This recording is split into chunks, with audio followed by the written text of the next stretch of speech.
200 mga pamilya la queda afectado y más o menos 200 mga casa el ya quema alina Camino Nuevo anoche.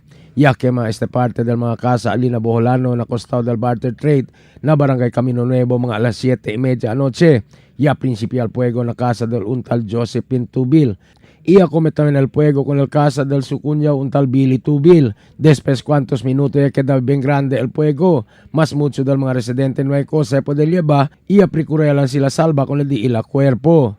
Na inicial investigasyon, yaman blackout mga alas 6 del tarde, y abrir al corriente mga alas 7 del noche. El mga viviente siya pwede uitsene ko sa rebenta, y cuantos minutos siya pasa, take may al mga casa del mga tubil, pero el bombero no pwede pa habla, si corriente bagad el causa del quema.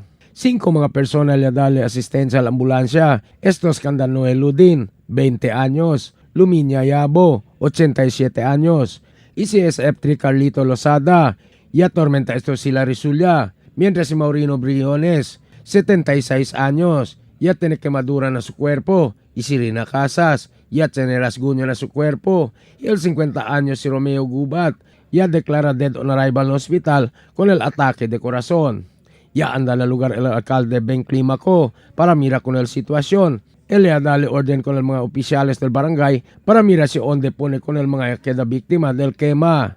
Con el CSWDO, ya manda lista con el mga nombre del mga biktima para puede extender el ayuda kanila. El quema ya cansa na más de 4 horas antes ya puede apaciguar al bombero. Mga alas 11:30 del noche ya puede apagar con el fuego. Italy na port alarm el status de este.